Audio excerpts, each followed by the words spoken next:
Welcome to the Boring Biography channel, where we dive deep into the lives of famous figures and explore what truly shaped their journeys. Settle in comfortably, for today we will uncover the fascinating story of Tom Hanks and the forces that drove his remarkable life. Thomas Jeffrey Hanks was born in Concord, California, on July 9, 1956. He was the second child of Janet and Amos Hanks. His parents divorced when he was about 5 years old, and he was raised by his father, a chef, along with his older siblings. Amos Hanks moved the family frequently for work, so Tom lived in several places across California and even Utah during his childhood. His older brother and sister later said he was imaginative. He could mimic cartoon voices and often put on little plays to entertain his siblings. He also practiced baseball daily with neighborhood kids, hitting balls against fences and dreaming of playing in a real game. These early routines of performing and sports hinted at the confidence and creativity that would shape his career. He later said he remembered acting out stories in his mind even as a very young child, a sign of the storyteller he would become. After graduating from high school in 1974, Hanks enrolled at Chabot College in Hayward, California. He initially studied journalism, but a production of Eugene O'Neill's play, The Iceman Cometh, inspired him to pursue acting instead. He transferred to California State University, Sacramento, to major in theater. There, he absorbed the basics of stagecraft, memorizing lines, projecting his voice, and moving confidently on stage. He took on diverse roles in college productions, from contemporary comedies to classic dramas. He performed in Neil Simon comedies and even tackled Shakespeare. One professor later remembered Hanks as a young actor who would stay late in the auditorium, volunteering for extra rehearsals to improve his craft. After college, Hanks joined the Great Lakes Shakespeare Festival in Lakewood, Ohio. Over 3 summer seasons, he performed in dozens of Shakespeare plays, from Twelfth Night to Hamlet. In 1978, for example, he won the Cleveland Critics Circle Award for Best Actor for his role as Proteus in The Two Gentlemen of Verona. He has said that those back-to-back summers of hard rehearsals and performances felt like acting boot camp, teaching him discipline and stamina that he would use throughout his career. In 1980, Hanks took a big leap. He moved to New York City to find film and theater work. His first years there were lean and demanding. He lived on friends' couches and took any job to pay rent, waiting tables, delivering frozen yogurt, and even modeling for art classes, in between auditioning. He went to audition after audition, learning from each experience. In 1980, he landed a small role in the slasher film, He Knows You're Alone, which gave him his first movie credit. That same year, ABC cast him and Peter Scolari as the 2 leads in the sitcom Bosom Buddies. The show's premise, 2 men masquerading as women to live in an all-female apartment building, meant Hanks quickly became a pro at walking in heels and applying makeup. Bosom Buddies ran for 2 seasons, giving Hanks steady national exposure on television and a chance to hone his comic timing. He has laughed in interviews that by the end he could spin on one heel while reading a script. The visibility from Bosom Buddies helped Hanks land his first major film role. Director Ron Howard saw Hanks on that sitcom and cast him in Splash, released in 1984. Splash is a romantic fantasy about a man, played by Hanks, who falls in love with a mermaid, played by Daryl Hannah. Hanks had originally auditioned for a minor part, but Howard ended up casting him as the male lead. Splash turned out to be a surprise hit. Critics praised Hanks's performance as genuine and humorous. it felt like watching an ordinary, kind man on screen. Audiences identified with the everyday charm he brought to the role. He later said he loved filming Splash, especially scenes in New York's waterfront, and that he relished the sudden recognition he got walking around the city after the movie's release. Even after Splash, however, Hanks's career was not a straight climb. From 1984 through 1987, he appeared in a string of mid-budget comedy films that largely failed with critics and at the box office. He starred in movies like Bachelor Party, 1984, The Man with One Red Shoe, 1985, Volunteers, 1985, and Dragnet, 1987. These films generally earned poor reviews and modest ticket sales. Still, reviewers almost always singled out Hanks himself as a highlight. They often said that even when a movie flopped, Hanks's likable energy emerged unscathed. He took this in stride and kept working steadily. In 1986, he even appeared on stage in Los Angeles in a production of Little Shop of Horrors, playing the florist Mushnik, and he received positive notices for his comic timing. Hanks later said returning to live theatre kept him growing as an actor during that lean period. The breakthrough came in 1988 with the film Big. In this fantasy comedy, Hanks played a 12-year-old boy who makes a wish to become an adult and wakes up in a grown man's body. The role required him to convincingly bring the innocence of a child to an adult frame. Hanks embraced the challenge. He fully inhabited the role by observing children and adding their mannerisms to his performance. In one famous scene, he danced exuberantly on a giant toy piano in a toy store. A moment he performed with genuine delight, as if he truly were that child come to life. Reviewers and audiences loved his warm, funny portrayal. Big became a major hit, and it earned Hanks his first Academy Award nomination for Best Actor. He later said Big felt like a gift, and that he realized with that film he could carry a movie on his own. With that reputation solidified, Hanks then tackled a mix of comedies and dramas in the early 1990s. In 1992, he co-starred with Gina Davis and Madonna in the baseball comedy A League of Their Own, playing Jimmy Dugan, a washed-up baseball player coaching an all-women's team. His performance was funny and heartfelt, and the film was a big hit. A famous line from that movie, "There's no crying in baseball," was even improvised by the director, catching Hanks by surprise on set. In 1993, he reunited with Meg Ryan for another romantic comedy, Sleepless in Seattle, playing Sam, a widowed father who finds love again over the radio. That movie also did very well. These crowd pleasers kept Hanks in the public eye, but he was not content to stay in light comedy.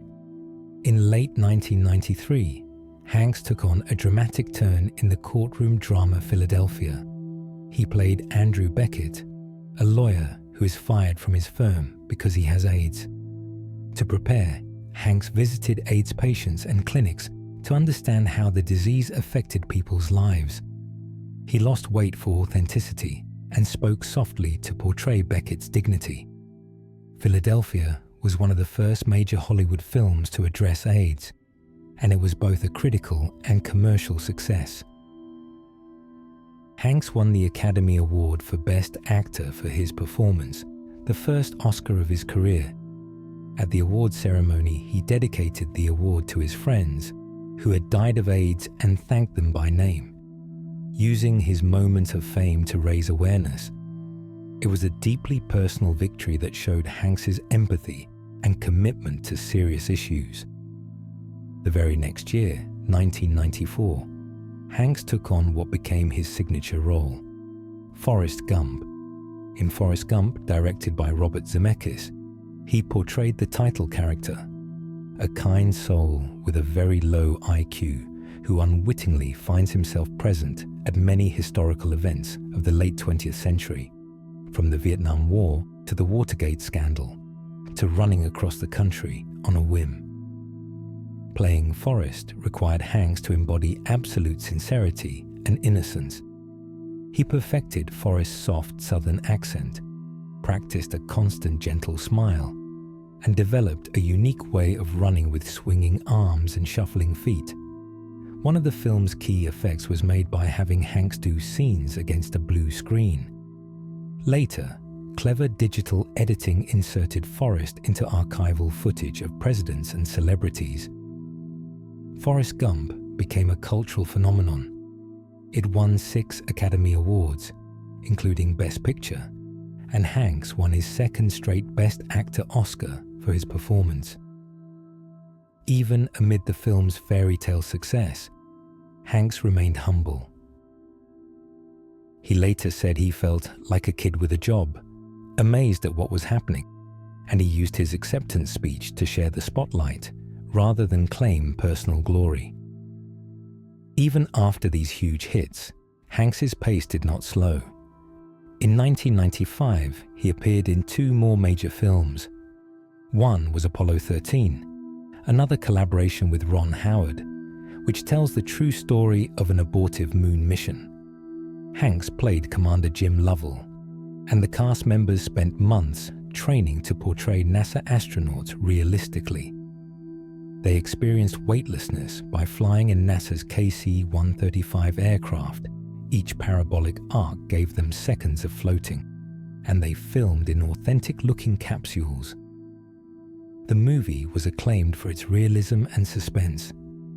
The other film was Toy Story, the first feature-length computer-animated film from Pixar. Hanks voiced Sheriff Woody, a pull-string cowboy doll who is the leader of a boys' toy collection. Woody is warm, loyal, and slightly anxious, and Hanks gave him a friendly, heroic voice. He recorded lines many times with the animation team to nail Woody's tone. Toy Story was a breakthrough success for animation, grossing over $200 million, and Woody became one of the most beloved characters of the 1990s, thanks largely to Hanks's performance. In 1996, Hanks branched out into writing and directing. He wrote, directed, produced, and starred in That Thing You Do, a nostalgic comedy about a one-hit wonder band in the early 1960s. Hanks played the band's eager manager and helped compose the catchy title song. The film celebrated the era's music and style, complete with vintage instruments and period costumes, and it was praised for its warmth and authenticity. Rita Wilson, who was by then his girlfriend, had a cameo. Their young son Colin Hanks appears briefly as the band's drummer in one scene. That same year, Hanks reunited with Steven Spielberg for another World War II film, Saving Private Ryan.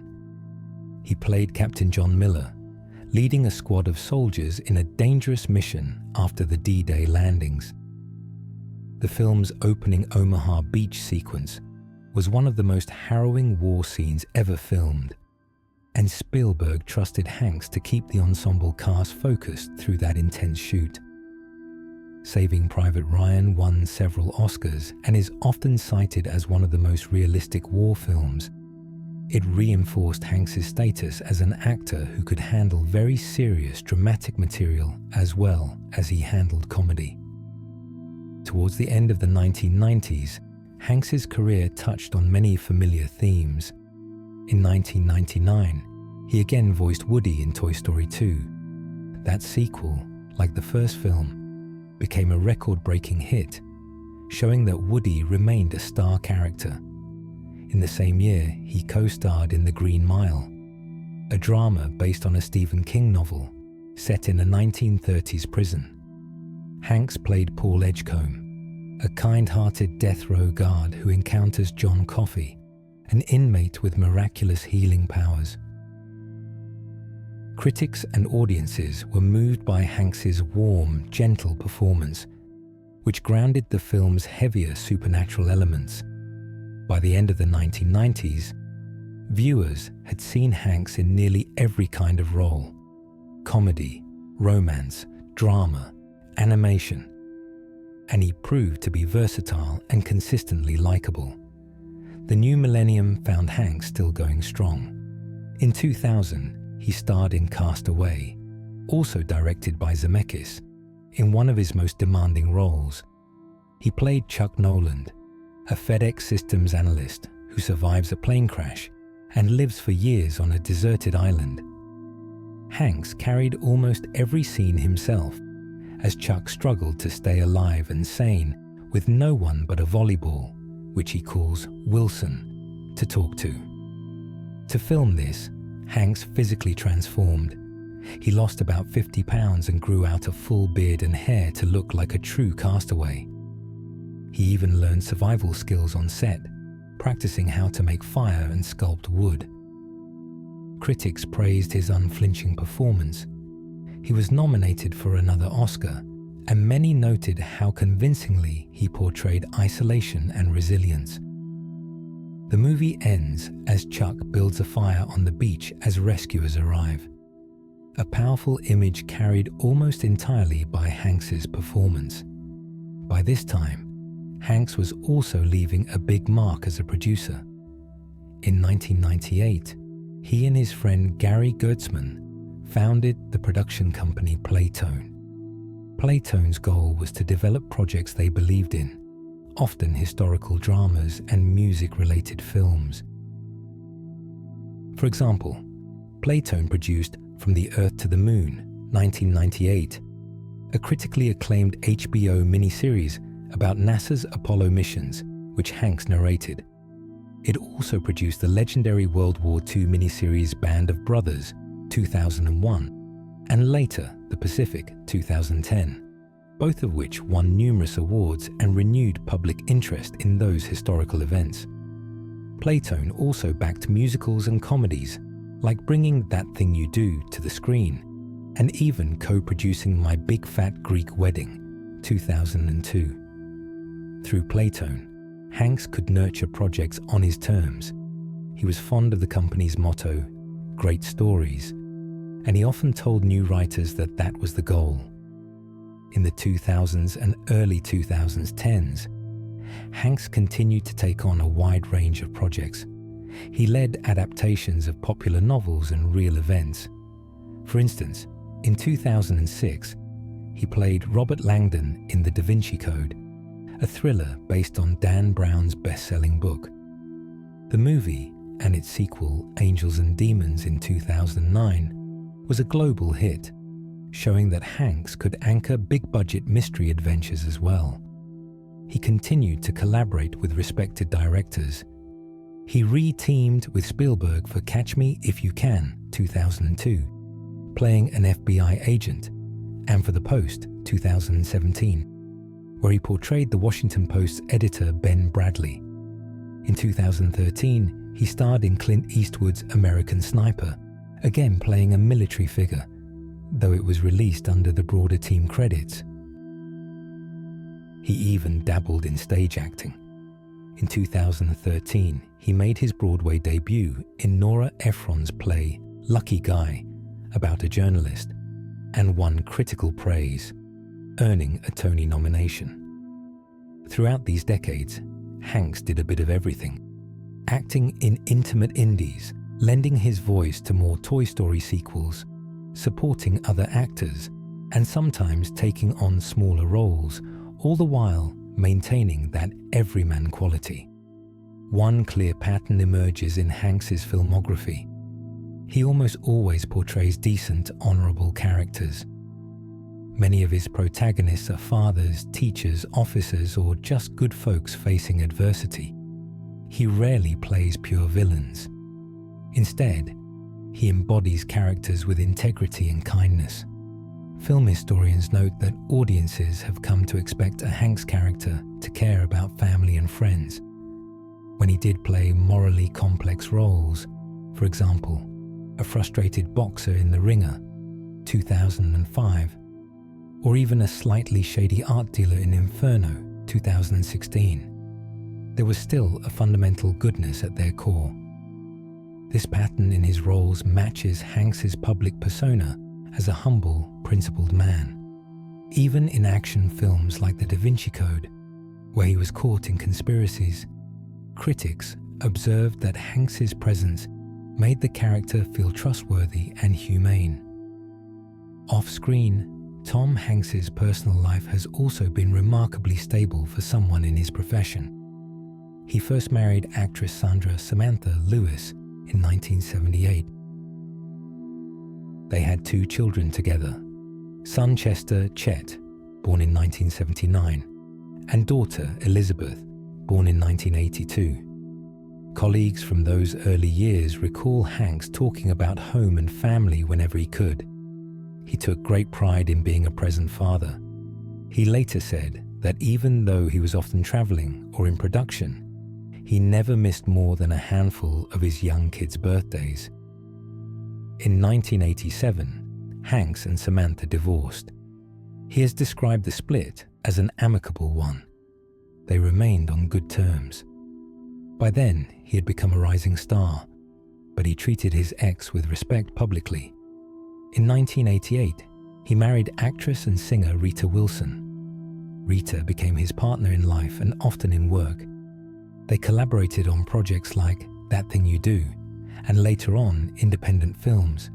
Together, they have 2 sons, Colin, born 1991, and Truman, born 1995. They also share Rita's 2 children from her previous marriage. Co-workers and friends say Hanks always made normal family life a priority. If he was on location, he would schedule time for a phone call home, and he sometimes drove his kids to school himself when he was in town. He never indulged in the classic Hollywood celebrity lifestyle. He lives in modest homes and reportedly drives a simple car. Hanks has often said in interviews that his family gives him perspective, that a quiet dinner at home was as important to him as any red carpet event.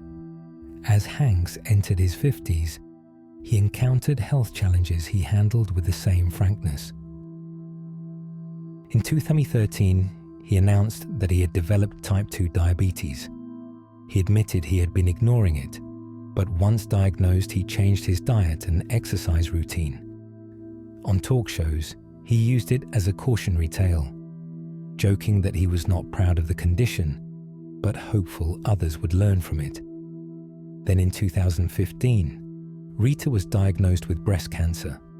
Hanks was openly supportive during her treatment. Press photos show him holding her hand at appointments. The couple decided to share Rita's diagnosis publicly, saying later that they did so to encourage women to get screened early. Thankfully, Rita recovered fully, and Hanks has said he felt overwhelming relief and gratitude. He said that period of worry was one where everyday routines, like cooking breakfast or walking the dog, felt even more precious. Throughout these episodes, Hanks showed a pragmatic attitude. He discussed the challenges without dramatizing them, treating them as part of life that one must manage steadily. In early 2020, Tom and Rita faced another unexpected test. They both contracted COVID-19 while staying in Australia for work. They calmly announced their illness on social media, showing themselves in masks and gloves and urging others to be careful. In interviews later, Hanks described the virus as a daily slog, emphasizing that it really felt like a long, grueling battle. After 2 weeks of quarantine and treatment, both of them recovered and returned home. Once again, Hanks used the experience to advise people to take health threats seriously, but he moved on without sensationalism. He resumed working and family life when he was well, as he does with any challenge. All the while, Tom Hanks's reputation as a genuinely decent person never faded. On set, crew members say he treats everyone with courtesy. He calls colleagues by name, thanks the lighting and sound teams, and never acts above anyone. A common story is that he will quietly bring a hot coffee to someone working late on the crew, simply because he notices they are cold or tired. Gestures never reported to the press, just happening. He rarely makes demands for special treatment. For instance, he refused to book limousine transport unless it was absolutely necessary. Journalists and fellow actors describe him as self-effacing in interviews. If he wins an award or gets a pay raise, he quickly shifts praise to others or jokes about how surprised he is. He has said on multiple occasions that the red carpet and flashy events are fun, but that he feels more at home telling a story than being the star. This modesty has become part of his trademark. When Hanks walks into a room, people say he exudes a friendly calm. In addition to acting, Hanks pursued other creative interests, especially writing. In 2011, he published a mystery novel, The Magnificent Sons, set in 1940s Hollywood. He followed that with Uncommon Type in 2017, a collection of short stories, each one featuring a different antique typewriter. This theme reflected his personal hobby. Hanks is a devoted collector of vintage typewriters. He reportedly owns hundreds of them. He has joked, "The sound of a typewriter is the sound of productivity," and he even sometimes types scripts or letters on an actual machine. He also lent his voice to audiobooks of classic novels, enjoying bringing stories to life with his narration. In various interviews, Hanks has said that he loves writing because it lets him approach storytelling in a quiet, hands-on way. Unlike acting, where everything is turned over to cameras and editors, Hanks has also used his platform to quietly support causes he cares about. He has donated to libraries and education programs over the years, reflecting his lifelong love of reading and learning. One cause he has repeatedly championed is support for military families and veterans. He became involved with the Elizabeth Dole Foundation's Hidden Heroes initiative, which provides resources to caregivers of veterans. He narrated their short films and even visited hospitals to speak with veterans. In public service announcements, he often urges people to reach out to those who served. For example, in a narrated video, he emphasized that even the smallest act can help a veteran in crisis. He said, "A handshake, a phone call, a simple gesture make a big difference to a veteran in crisis." He stressed this point in a calm, heartfelt voice, urging Americans to take action. In 2017, he was honored by military groups for his charitable work, but true to form, he received the awards with quiet gratitude and used the ceremony to highlight others, not himself. In the late 2000s and early 2020s, Tom Hanks's career shows no sign of slowing down. He keeps appearing in high-profile projects. In 2019, he portrayed Fred Rogers in A Beautiful Day in the Neighborhood, a role many critics thought was perfect for him, given their shared reputation for kindness. He took on a part in the World War II drama Frost the Nixon, 2008, as the American President Gerald Ford, and he starred in Captain Phillips, 2013, showing bravery under pressure as the real ship captain taken by pirates. More recently, he appeared in 13 Lives, 2023, directed by Ron Howard, playing an American volunteer in a Thai cave rescue, a serious survival story. He also returned to television in a producing role. He served as an executive producer and voice narrator for the miniseries Masters of the Air, an Apple TV Plus World War II drama that continued the legacy of Band of Brothers. It finished production in the early 2020s.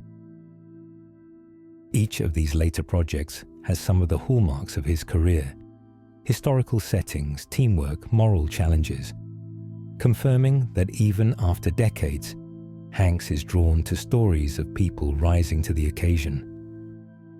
Off-screen, Hanks's day-to-day life remains surprisingly ordinary.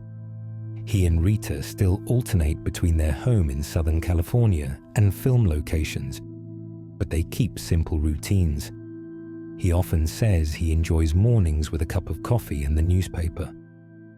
On set, people report that Hanks is usually the first one to arrive and one of the last to leave. He uses quiet moments before filming to review scripts or grab a meal with his crew. He exercises regularly, running and weightlifting to stay healthy. He once joked that it took nearly as much discipline as landing on the moon. He also treasures time with family. For instance, he frequently attends his children's school and athletic events, just as any hands-on dad would. He has been seen coaching his grandchildren in Little League or bringing home newspapers to read with them. He writes letters by hand, sometimes typing them on a vintage typewriter as a nod to the personal touch. He often tells friends he prefers analog things, vinyl records, typewriters, paper books. And indeed, he has gifted typewriters to fans and friends simply for enjoyment.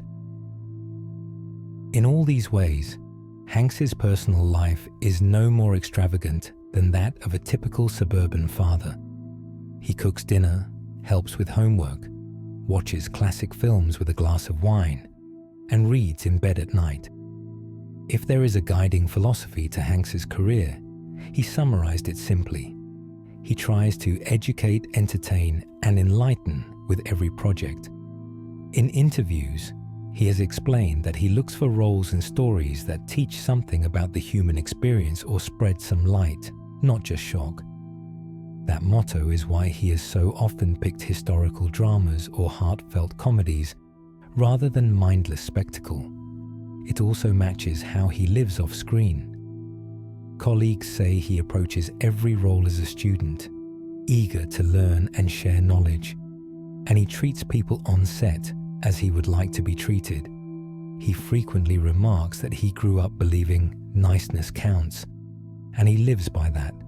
It's part of why audiences trust him on screen.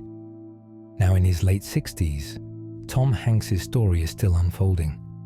The latest facts show that he is still acting in new films and producing shows, and he remains actively involved in storytelling. For example, after finishing 13 Lives, released 2023, he continued to work on historical series like Masters of the Air. He has 4 adult children and several grandchildren, and he still tries to be present in their lives whenever he can. In this sense, the narrative hasn't reached a sudden finale. It continues one ordinary day at a time. If we imagine the closing scene, it would be refreshingly simple, perhaps showing Hanks stepping off a soundstage at the end of a day's shoot, carrying a worn script and smiling, then walking out to his car to go home. It might be him at night, turning off a reading lamp at a desk scattered with typewritten notes. There is no fanfare or grand speech, just a quiet, peaceful moment, fitting a life lived with steady craft and kindness. In that humble way, Tom Hanks's story finds its just right conclusion, not with fireworks, but with the calm image of a man simply finishing his work and heading home. The facts are clear. It's been decades of films and family, of big moments and small gestures, and that ordinary image alone is a fitting end.